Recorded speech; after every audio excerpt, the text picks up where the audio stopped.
ಸರ್ಕಾರದ ಎಚ್ಚರಿಕೆ ನಡುವೆಯೂ ನಿಲ್ತಾ ಇಲ್ಲ ಟಾರ್ಚರ್. ಮೈಕ್ರೋ ಫೈನಾನ್ಸ್ ಕಿರುಕುಳಕ್ಕೆ ಮತ್ತೊಬ್ಬ ಮಹಿಳೆ ಬಲಿಯಾಗಿದ್ದಾರೆ.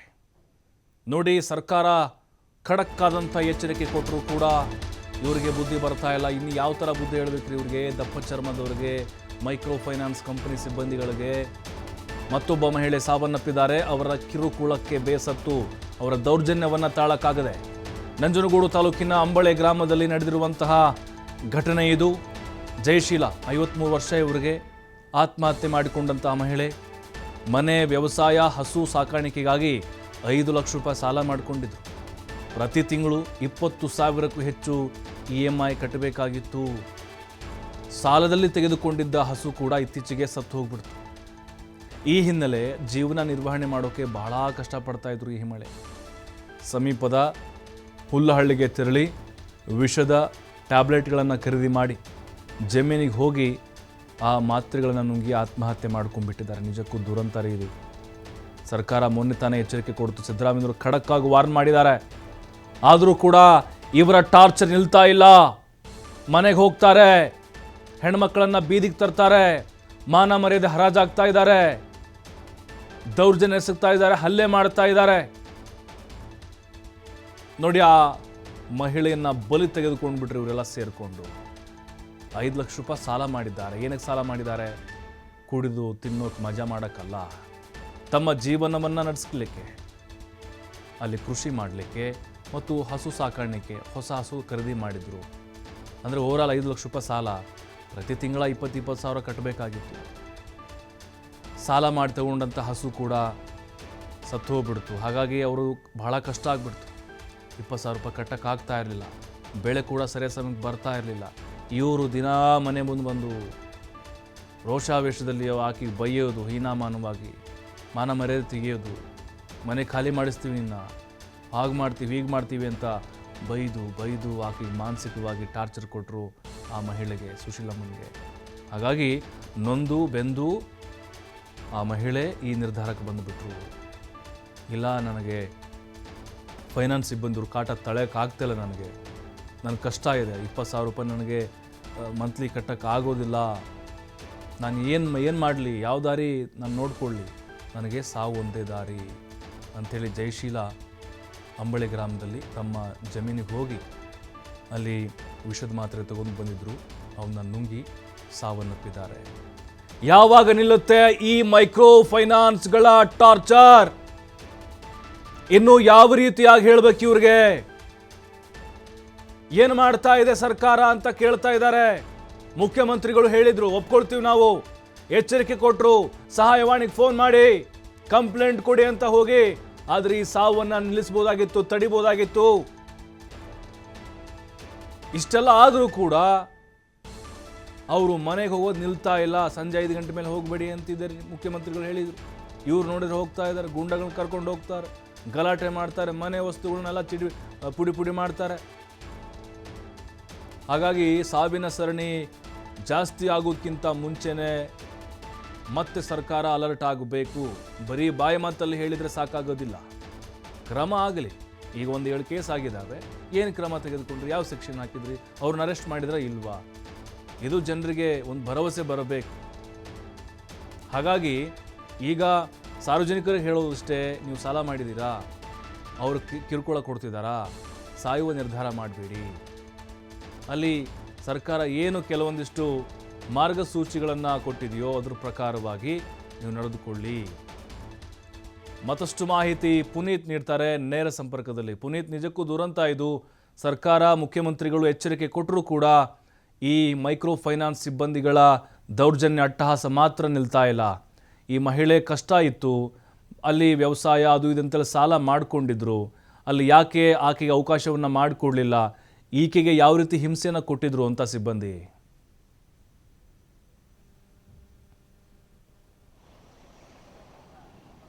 ಪ್ರಭು, ಈಗಾಗಲೇ ಮೈಸೂರು ಭಾಗದಲ್ಲೂ ಕೂಡ ಈ ಒಂದು ಮೈಕ್ರೋ ಫೈನಾನ್ಸ್ ಹಾವಳಿಯಿಂದಾಗಿ ಬಡಜನ ಸಾಕಷ್ಟು ಸಂಕಷ್ಟಕ್ಕೆ ಸಿಲುಕಿರುವಂತಹ ವಾತಾವರಣ ನಿರ್ಮಾಣವಾಗಿದೆ. ಯಾಕೆಂತ ಹೇಳಿದ್ರೆ ಮೊನ್ನೆಯಷ್ಟೇ ರೈತರೊಬ್ಬರು ತಮಗೆ ಈ ಒಂದು ಮೈಕ್ರೋ ಫೈನಾನ್ಸ್ನಿಂದ ಬದುಕಲಿಕ್ಕೆ ಸಾಧ್ಯ ಆಗ್ತಾ ಇಲ್ಲ ಅಂತ ಹೇಳಿ ಕಣ್ಣೀರನ್ನ ಹಾಕಿದಂಥದ್ದಿರಬಹುದು. ಜೊತೆಗೆ ಅವರು ಸಾಲ ಮಾಡಿ ತೆಗೆದುಕೊಂಡಿದ್ದಂತಹ ಟ್ರ್ಯಾಕ್ಟರ್ ಒಂದು ಏನಾಗಿತ್ತು ಅದನ್ನ ಸೀಸ್ ಮಾಡಿದಂಥದ್ದಿರಬಹುದು. ಇದೆಲ್ಲ ಘಟನೆಯಿಂದಲೂ ಕೂಡ ಜನ ನೊಂದಿರ್ತಕ್ಕಂಥದ್ದು. ಅದರ ನಡುವೆ ಇದೀಗ ಉಲ್ಲಹಳ್ಳಿಯ ವ್ಯಾಪ್ತಿಯಲ್ಲಿ ಬರತಕ್ಕಂಥ ಅಂಬಳೆ ಗ್ರಾಮ ಏನಿದೆ, ಈ ಒಂದು ಗ್ರಾಮದಲ್ಲಿ ಜಯಶೀಲ ಅನ್ನೋ ಮಹಿಳೆ ಏನು ಈ ಒಂದು ಮೈಕ್ರೋ ಫೈನಾನ್ಸ್ನಲ್ಲಿ ತಾವು ಬದುಕನ್ನು ಕಟ್ಟಿಕೊಳ್ಳಿಕ್ಕೆ ಏನೋ ಹಸುವನ್ನು ತೆಗೆದುಕೊಳ್ಳಿಕ್ಕೆ ಇರಬಹುದು, ಜೊತೆಗೆ ವ್ಯವಸಾಯವನ್ನು ಮಾಡಲಿಕ್ಕೋಸ್ಕರ ಸಾಲವನ್ನು ಮಾಡಿರ್ತಾರೆ.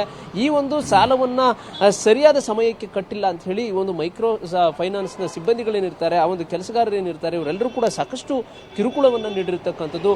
ಈಗಾಗಲೇ ರಾಜ್ಯ ಸರ್ಕಾರ ಸಭೆಯನ್ನು ಮಾಡುವ ಮುಖಾಂತರ ಮೈಕ್ರೋ ಫೈನಾನ್ಸ್ನವರು ಜನಸಾಮಾನ್ಯರಿಗೆ ತೊಂದರೆಯನ್ನು ಕೊಟ್ಟಂತಹ ಸಂದರ್ಭದಲ್ಲಿ ಅವ್ರ ಮೇಲೆ ಶಿಸ್ತು ಕ್ರಮವನ್ನು ಜರುಗಿಸ್ತಕ್ಕಂಥ ಕೆಲಸವನ್ನು ಮಾಡ್ತೇವೆ ಅಂತ ಹೇಳಿ ಅವ್ರು ಏನೇ ನಿರ್ಧಾರಗಳನ್ನು ತೆಗೆದುಕೊಂಡಿದ್ರು ಕೂಡ ಅವರ ಕಾಟ ಅನ್ನೋದು ತಪ್ಪಿಲ್ಲ. ಹೀಗಾಗಿಯೇ ನೊಂದಿರ್ತಕ್ಕಂಥ ಅಂದ್ರೆ ತಿಂಗಳಿಗೆ ಸುಮಾರು 20,000 ರೂಪಾಯಿಯನ್ನು ಕಟ್ಟಬೇಕಾದಂತಹ ಒಂದು ಪರಿಸ್ಥಿತಿ ನಿರ್ಮಾಣವಾಗಿರುತ್ತೆ ಜಯಶೀಲ ಅವರಿಗೆ.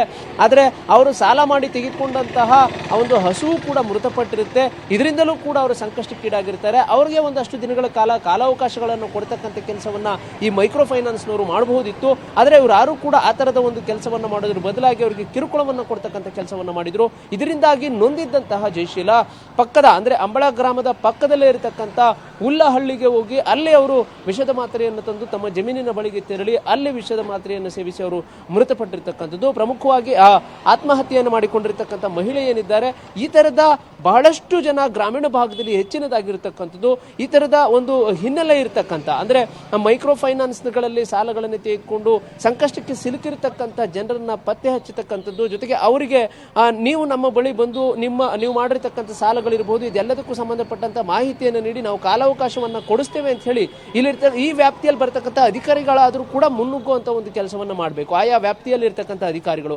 ಆಗಷ್ಟೇ ಇವರು ಕಿರುಕುಳಕ್ಕೆ ಒಳಗಾಗಿರ್ತಕ್ಕಂಥ ಜನ ಇದ್ದಾರೆ, ಮೈಕ್ರೋ ಫೈನಾನ್ಸ್ ನಲ್ಲಿ ಹಣಗಳನ್ನು ತೆಗೆದುಕೊಂಡಿರ್ತಕ್ಕಂಥವ್ರು ಇದ್ದಾರೆ, ಫೈನಾನ್ಸ್ ಗಳನ್ನ ತೆಗೆದುಕೊಂಡಿರ್ತಕ್ಕಂಥವ್ರನ್ನ ಬಚಾವ್ ಮಾಡ್ತಕ್ಕಂಥ ಕೆಲಸ ಮಾಡಬೇಕು ಅನ್ನೋ ಒಂದು ಜವಾಬ್ದಾರಿ ಅಧಿಕಾರಿಗಳಿಗೆ ಇದ್ದಿದ್ರೆ ಈ ತರದ ಒಂದು ಅನಾಹುತಗಳು ತಪ್ಪಿಸಬಹುದು ಅಂತಾನೂ ಕೂಡ ಹೇಳ್ಬೋದು. ಯಾಕೆಂತ ಹೇಳಿದ್ರೆ ಜಯಶೀಲ ರೀತಿಯಾದಂತಹ ಮಹಿಳೆಯರು ಬಹಳಷ್ಟು ಜನ ಇರ್ತಕ್ಕಂಥದ್ದು, ಜೊತೆಗೆ ಬಡ ರೈತರುಗಳು ಕೂಡ ಇರತಕ್ಕಂಥದ್ದು. ಯಾಕೆಂತ ಹೇಳಿದ್ರೆ ಸಣ್ಣ ಪುಟ್ಟ ಸಾಲಗಳಿರ್ಬೋದು, ಜೊತೆಗೆ ಬೆಳೆಗಳನ್ನು ಬೆಳೀಲಿಕ್ಕೆ ಬೇಕಾದಂತಹ ಹಣದ ಒಂದು ಸೌಲಭ್ಯ ಇಲ್ಲದೆ ಇರುವಂತಕ್ಕಂಥದ್ದು ಇರ್ಬೋದು. ಇವರೆಲ್ಲರೂ ಕೂಡ ಮೈಕ್ರೋ ಫೈನಾನ್ಸ್ ಬಳಿಯೇ ಫೈನಾನ್ಸ್ಗಳನ್ನು ತೆಗೆದುಕೊಳ್ತಕ್ಕಂಥ ಕೆಲಸವನ್ನ ಮಾಡ್ತಾರೆ. ಆದರೆ ಸರಿಯಾದ ಪ್ರಮಾಣದಲ್ಲಿ ಮಳೆ ಬೆಳೆ ಆಗದೆ ಇರತಕ್ಕಂಥದ್ದು ಇರಬಹುದು, ಜೊತೆಗೆ ಹೀಗೆ ಹಸುಗಳು ಮೃತಪಟ್ಟಂತ ಘಟನೆಗಳಿರ್ಬೋದು. ಇದರಿಂದಾಗಿ ರೈತರು ಅಲ್ಲಿ ಸರಿಯಾದ ಸಮಯಕ್ಕೆ ಮೈಕ್ರೋ ಫೈನಾನ್ಸ್ ಅವರಿಗೆ ಹಣವನ್ನು ಕಟ್ಟಲಿಕ್ಕೆ ಆಗಿರೋದಿಲ್ಲ. ಆದರೆ ಕಟ್ಟೋದಿಲ್ಲ ಅಂತ ಹೇಳಿ ಅವ್ರು ಎಲ್ಲಿಯೂ ಕೂಡ ಹೇಳೋದಿಲ್ಲ.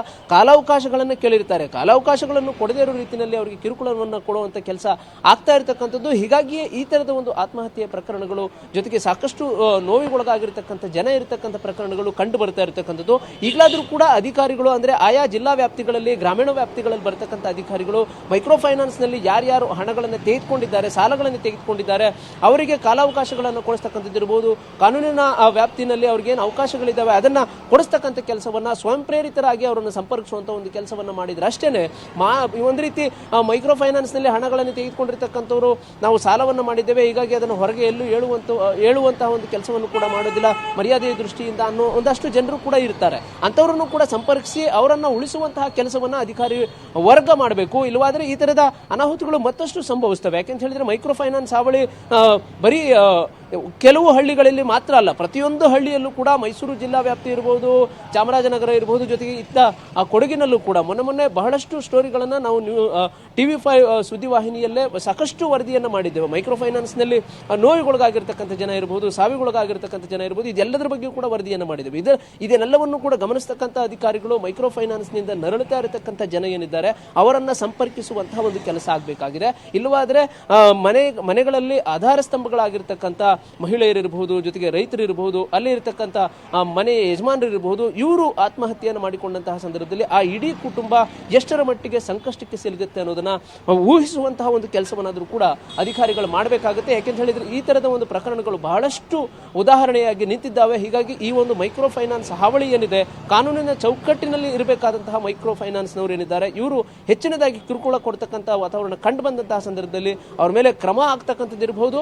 ಜೊತೆಗೆ ಈ ಒಂದು ಒಂದು ಕಿರುಕುಳದಿಂದ ನೋವುಗೊಳಗಾಗಿರ್ತಕ್ಕಂಥವ್ರನ್ನ ಉಳಿಸಿಕೊಳ್ಳುವಂತಹ ಕೆಲಸವನ್ನ ಸರ್ಕಾರ ಮಾಡಬೇಕಾಗಿದೆ. ಇಲ್ಲವಾದ್ರೆ ಈ ತರದ ಪ್ರಕರಣಗಳು ಬಹಳಷ್ಟು ಜಾಸ್ತಿ ಆಗ್ತವೆ. ಈಗ ಏನೇ ಸಭೆಗಳನ್ನ ಅವ್ರು ಏನೇ ಮಾಡಿದ್ರು ಕೂಡ ಕಠಿಣವಾದಂತಹ ಕ್ರಮವನ್ನು ತೆಗೆದುಕೊಳ್ತೇವೆ ಅಂತ ಹೇಳಿದ್ರು ಕೂಡ ಇದಾದ ನಂತರವೂ ಕೂಡ ಬಹಳಷ್ಟು ಘಟನೆಗಳು ಸಂಭವಿಸ್ತಾ ಇರತಕ್ಕಂಥ ಒಂದು ಹಿನ್ನೆಲೆಯಲ್ಲಿ ಈ ಮೈಕ್ರೋ ಫೈನಾನ್ಸ್ ಹಾವಳಿಯಿಂದ ಜನರನ್ನ ತಪ್ಪಿಸಲೇಬೇಕು. ಇಲ್ಲವಾದಂತಹ ಸಂದರ್ಭದಲ್ಲಿ ಈ ತರದ ಮಹಿಳೆಯರು ಸಾಕಷ್ಟು ಜನರು ಆತ್ಮಹತ್ಯೆಗೀಡಾಗುವಂತಹ ವಾತಾವರಣ ನಿರ್ಮಾಣವಾಗುತ್ತೆ. ಯಾಕಂತ ಹೇಳಿದ್ರೆ ಅಷ್ಟರ ಮಟ್ಟಿಗೆ ಮೈಕ್ರೋ ಫೈನಾನ್ಸ್ ನ ಹಾವಳಿ ಈಗ ಗ್ರಾಮೀಣ ಭಾಗದಲ್ಲೂ ಕೂಡ ಹೆಚ್ಚಿನದಾಗಿರ್ತಕ್ಕಂಥದ್ದು. ಪ್ರಭು, ಅಂದ್ರೆ ಪುನೀತ್, ಈಗ ಸರ್ಕಾರ ಮುಖ್ಯಮಂತ್ರಿಗಳು ಮೌಖಿಕವಾಗಿ ಹೇಳಿದ್ದಾರೆ, ಕ್ರಮ ತೆಗೆದುಕೊಳ್ತೀವಿ, ಗೂಂಡಾ ಕಾಯ್ದೆಯನ್ನು ಅಂದರೆ ಗೂಂಡಾ ಆ್ಯಕ್ಟ್ ನಡಿ ನಾವು ಕೇಸನ್ನು ಮಾಡ್ತೀವಿ ಅಂತೇಳಿ, ಕೆಲವೊಂದಿಷ್ಟು RBI ನಿಯಮಗಳು ಹೀಗಾಗಿ ಅಂತ ಹೇಳಿದ್ದಾರೆ. ಅಂದರೆ ಬಟ್ ಇದು ಇನ್ನೂ ನಮ್ಮಲ್ಲಿ ಕಾನೂನು ಅಷ್ಟೊಂದು ಸ್ಟ್ರಾಂಗ್ ಆಗಿಲ್ಲ ಅನ್ನುವಂಥ ಚರ್ಚೆಗಳು ಕೂಡ ಆಗ್ತಾ ಇದೆ. ಅಂದರೆ ಅಧಿಕೃತವಾಗಿ ಸಾಂವಿಧಾನಿಕವಾಗಿ ಒಂದು ಕಾನೂನು ಏನಾದರೂ ಜಾರಿಗೆ ಬಂತು ಅಂತಂದರೆ ಆಗ ಮಾತ್ರ ಖಂಡಿತವಾಗ್ಲೂ ಇಂಥವಕ್ಕೆಲ್ಲ ಕಾನೂನಾತ್ಮಕವಾಗಿ ಕಡಿವಾಣ ಹಾಕ್ಬೋದಾ ಅಂತ. ಬಟ್ ಈ ಒಂದು ವಿಚಾರ ಕೂಡ ಅವರು ಎಲ್ರಿಗೂ ಒಂದು ಈಸಿ ಅಂತ ಆಗ್ತಾ ಇದೆಯಾ ಅಂತ, ಅಂದರೆ ಕಾನೂನಲ್ಲಿ ಅಡ್ಡ ಬರ್ತಾ ಇದೆ ಅನ್ನುವಂಥ ಕಾರಣಕ್ಕೆ ಅವರು ಮಿತಿಮೀರಿದ ವರ್ತನೆಗಳನ್ನು ಈ ರೀತಿ ಮುಂದುವರಿಸ್ತಾ ಇದ್ದಾರೆ ಅಂತ ಹೇಳಿ ಸರ್ಕಾರ ಎಚ್ಚರಿಕೆ ಕೊಟ್ಟರು ಕೂಡ.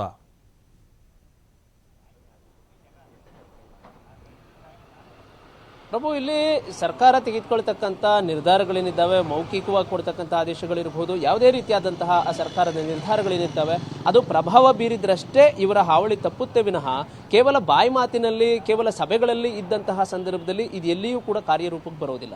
ಯಾಕೆಂತ ಹೇಳಿದ್ರೆ ಮೈಕ್ರೋ ಫೈನಾನ್ಸ್ನ ಹಾವಳಿ ಸರ್ಕಾರ ತೆಗೆದುಕೊಂಡಂತಹ ನಿರ್ಧಾರಗಳು ಆದ ಮೇಲೂ ಕೂಡ ಸಭೆಯಲ್ಲಿ ಅವರು ಏನು ಒಂದು ಮೈಕ್ರೋ ಫೈನಾನ್ಸ್ನವರು ಸಾಕಷ್ಟು ಕಿರುಕುಳ ಕೊಟ್ಟಂತಹ ಸಂದರ್ಭದಲ್ಲಿ ಅವ್ರ ಮೇಲೆ ಕ್ರಮವನ್ನು ತೆಗೆದುಕೊಳ್ತೇವೆ ಅಂತ ಮಾತುಗಳನ್ನು ಹೇಳಿದ ನಂತರ ಕೂಡ ಈ ತರದ ಘಟನೆಗಳು ಮರುಕಳಿಸ್ತಾ ಇದ್ದಾವೆ ಅಂತ ಹೇಳಿದ್ರೆ ಇಲ್ಲಿ ಅವರ ಪ್ರಭಾವಗಳು ಅಂದ್ರೆ ಸರ್ಕಾರದ ಯಾವುದೇ ನಿರ್ಧಾರಗಳಿಗೆ ಮೈಕ್ರೋ ಫೈನಾನ್ಸ್ನವರು ಇಲ್ಲಿ ಬೆಚ್ತಾ ಇಲ್ಲ ಅನ್ನೋದು ಇಲ್ಲಿ ಸ್ಪಷ್ಟವಾಗಿ ಕಂಡು ಬರುತ್ತೆ. ಯಾಕೆಂತ ಹೇಳಿದ್ರೆ ಅವರ ಚಾಳಿಯನ್ನು ಅವರು ಮುಂದುವರಿಸಿರ್ತಕ್ಕಂಥದ್ದು, ತಾವು ಕೊಟ್ಟಿರ್ತಕ್ಕಂಥ ಸಾಲಕ್ಕೆ ಬಡ್ಡಿಗಳನ್ನು ಆಗ್ತಕ್ಕಂಥದ್ದು ಇರಬಹುದು, ಜೊತೆಗೆ ಜನರಿಗೆ ಹಿಂಸೆ ಕೊಟ್ಟು ಆ ಒಂದು ಹಣವನ್ನು ವಸೂಲಿ ಮಾಡ್ತಕ್ಕಂಥ ಕೆಲಸಕ್ಕೆ ಮುಂದಾಗ್ತಾ ಇರತಕ್ಕಂಥದ್ದು. ಯಾಕೆಂತ ಹೇಳಿದ್ರೆ ಬಹಳಷ್ಟು ಗ್ರಾಮಗಳಲ್ಲಿ ನಂಜನಗೂಡು ತಾಲೂಕಿನ ವ್ಯಾಪ್ತಿನಲ್ಲೇ ಇಡೀ ಗ್ರಾಮವನ್ನು ತೊರೆದು ಬೇರೆ ಬೇರೆ ಭಾಗಗಳಿಗೆ ಗುಳೆ ಹೋದಂತಹ ಒಂದು ವಾತಾವರಣ ಕೂಡ ನಿರ್ಮಾಣವಾಗಿದೆ ಬಹಳಷ್ಟು ಗ್ರಾಮಗಳಲ್ಲಿ. ಯಾಕೆಂತ ಹೇಳಿದ್ರೆ ಆ ಒಂದು ಸರಿಯಾದ ಸಮಯಕ್ಕೆ ಹಣವನ್ನು ಕಟ್ಟಲಿಕ್ಕೆ ಆಗ್ಲಿಕ್ಕಿಲ್ಲ. ಜೊತೆಗೆ ಮೈಕ್ರೋ ಫೈನಾನ್ಸ್ನವರು ಆ ಒಂದು ಮನೆಯನ್ನ ಬಾಗಿಲಿಗೆ ಹಾಕುವ ಮುಖಾಂತರ ಅಲ್ಲಿ ನಾಮಫಲಕವನ್ನು ಹಾಕುವಂತ ಒಂದು ಕೆಲಸವನ್ನು ಮಾಡ್ತಾರೆ. ಇವರು ನಮ್ಮ ಬಳಿ ಇಷ್ಟು ಹಣವನ್ನು ತೆಗೆದುಕೊಂಡಿದ್ದಾರೆ, ಇವರಿಗೆ ಮರ್ಯಾದೆ ಇಲ್ಲ, ಹಾಗೆ ಹೀಗೆ ಅಂತ ಹೇಳಿ ಅವರು ಬರೆದಂತಹ ಸಂದರ್ಭದಲ್ಲಿ ನೊಂದಂತಹ ಬಡ ಕುಟುಂಬಗಳು ಆ ಒಂದು ಗ್ರಾಮಗಳನ್ನು ತೊರೆಯುವಂತಹ ಒಂದು ಕೆಲಸವನ್ನು ಕೂಡ ಮಾಡಿದ್ದಾರೆ. ಇಷ್ಟೆಲ್ಲ ಘಟನೆಗಳಾದರೂ ಕೂಡ ಇವರು ಕೇವಲ ಸಭೆಗಳಲ್ಲಿ ಮಾತನಾಡ್ತಕ್ಕಂಥದ್ದು, ನಾವು ಕ್ರಮವನ್ನು ತೆಗೆದುಕೊಳ್ತೇವೆ ಅಂತ ಅನ್ನೋ ಒಂದು ಮಾತುಗಳನ್ನು ಬಾಯಿ ಮಾತಿನಲ್ಲಿ ಹೇಳ್ತಕ್ಕಂಥದ್ದೇ.